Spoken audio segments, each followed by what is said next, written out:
I'm Sean. And I'm MJ, and today we're talking serving. Sean, what does serving look like for you? Good question.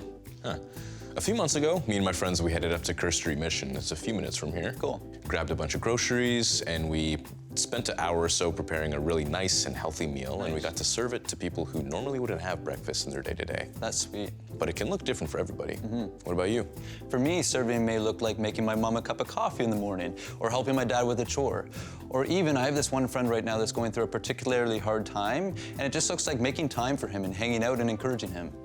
Well, today's big idea is Jesus shows us how to serve. So let's see what that looks like.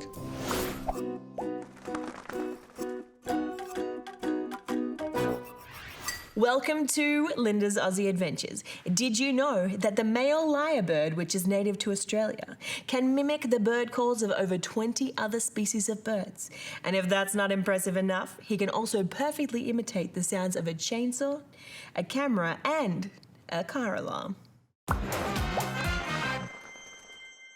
Hey, it's Lynda, and it is so great to be back with you again this week. Now, when I was growing up, my parents always wanted our home to be really open and welcoming for people. As kids, we knew that our friends were welcome any time of the day, whether it was in the afternoon or even 2 o'clock in the morning. Mum and Dad would welcome them in. They really wanted to get to know our friends, and sometimes it took me so long to talk to my friends when they arrived because they spent half an hour with my parents first. But they knew they could bring their problems, anything they wanted to talk about, and our house was a safe place for that. It was such a cool example to me of what true hospitality looked like.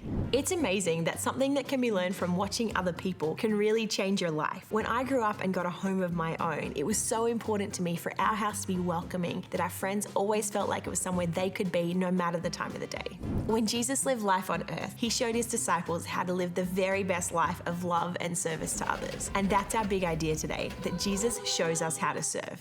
We're in the middle of our series called Arise in the book of John. Now, arise means to come on, to get up, to begin. So let's begin and see how Jesus shows us how to serve. This story begins just before the Passover feast. Now, the Passover was a great celebration in Jewish culture that reminded them of the time that God rescued them from slavery in Egypt. He sent 10 plagues, and the final plague, the Israelites were to save their firstborn son by placing blood on the doorposts of their houses. This was so the angel of death would pass over their houses and all would be safe. So Passover was a time of celebration for the Jews, and because Jesus was Jewish, he was included in this celebration, so were his friends, the disciples. Jesus knew that the time was coming really soon for him to leave this world and to go and be with his Father. He wanted to make sure that the disciples were really clear on the best way to love and serve each other. So let me set the scene. They were eating their evening meal together, and Satan had already tempted Judas, who was ready to hand Jesus over to his enemies soon. Jesus knew that God the Father had put everything under his power, and that he was returning to God the Father really soon. So this is what Jesus does.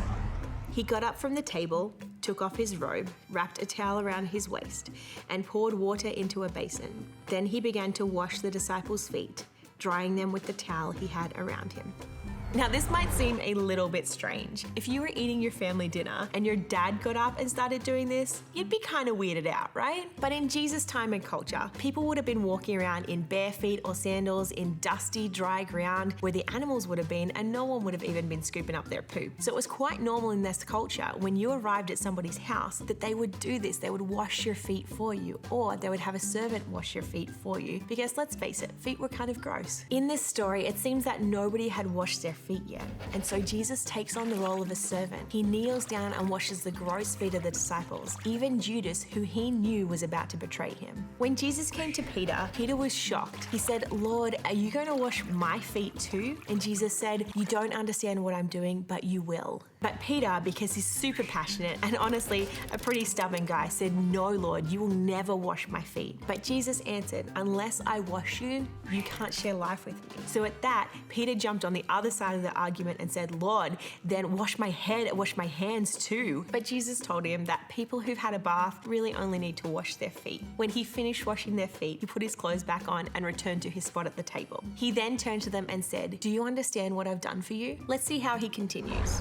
"You call me teacher and Lord, and you are right, because that's what I am. And since I, your Lord and teacher, have washed your feet, you ought to wash each other's feet. I have given you an example to follow. Do as I have done to you. I tell you the truth. Slaves are not greater than their master, nor is the messenger more important than the one who sends the message. Now that you know these things, God will bless you for doing them."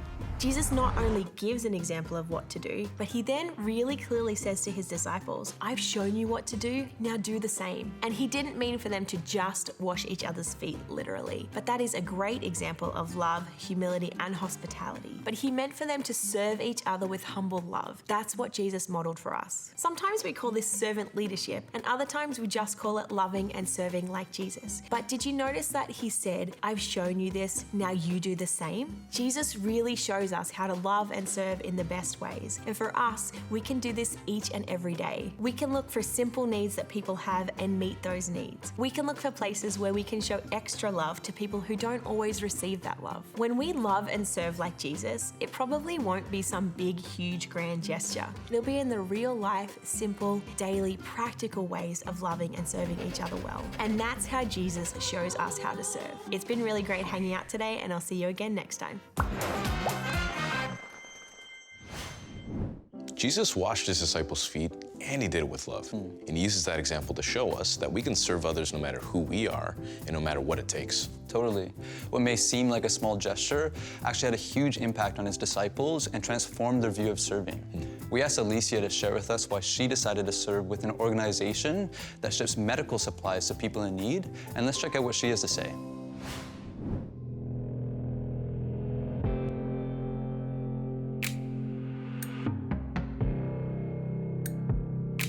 So when I was 15, my dad got really sick and he stopped walking and he's in a wheelchair now.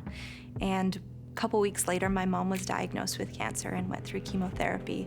So I couldn't imagine living through that experience in a place other than Canada, where we have so much access to medicine and medical care. So it really made me think about the world and how things work in other places. I discovered that 1 in 4 people don't have any access to medicine at all in the world.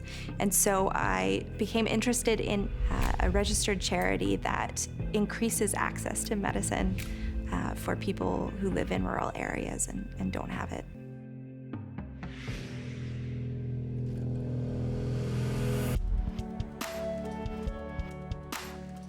HPIC sends medicine to over 50 countries every year by collecting donated pharmaceuticals from manufacturers and boxing it up to send with humanitarians on an airplane when they go to do medical missions work. So the volunteers come to the office and they have an orientation. They learn more about HPIC and the work they're doing internationally, and then they get to work. They put medicine into the boxes. They make sure the right medicine goes in, and they know that it's going to be used across the world to help people who have no medicine to make them well. I like to volunteer because it feels so good to be able to give back to our community. Knowing that we're packing medical supply to send in other countries just make me feel so happy to do that.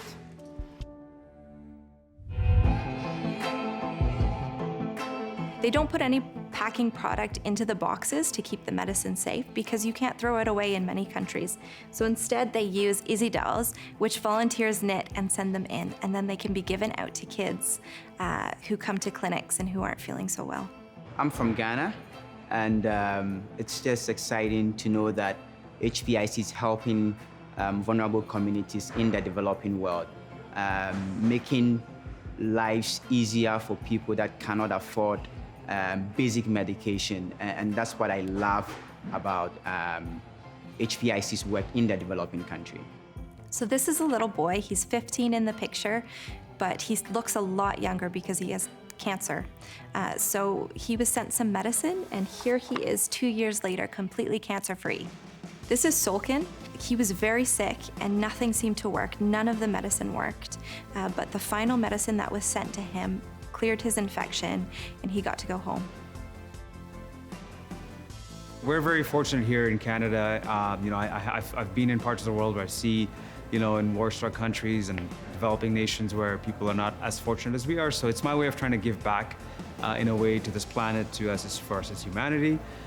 Through my company, I get an opportunity to volunteer through different programs, and I've always done that every year. This is my second time here at HPIC, and I really enjoyed it the last time I was here. We actually had a lot of fun. It was great for team building exercises as well. And just knowing that you're doing something for a better cause for humanity, really, not just for Canada.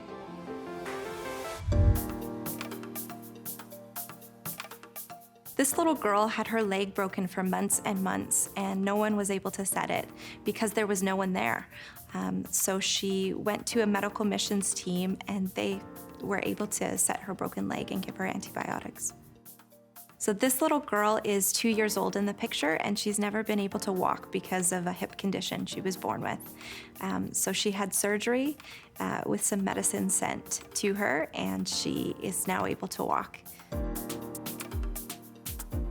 Putting medicine in a box is something so small, but it has such a big impact. And it just gives you purpose knowing that what you're doing is helping so many people. So I'm grateful to be part of it. Jesus came to help people who are poor and who are sick. And so there's nothing more like Jesus than serving. And by doing something so small, putting medicine in a box, we can help the poor and we can help the sick. People who are way across the world who we can learn to have compassion for, just like Jesus did.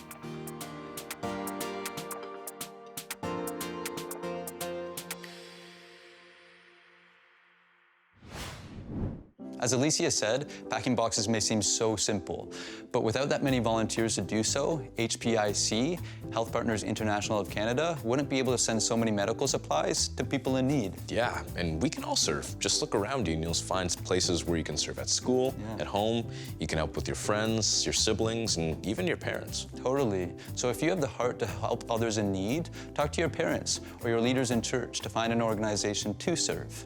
So let's break into our small groups and talk about what this looks like in our lives.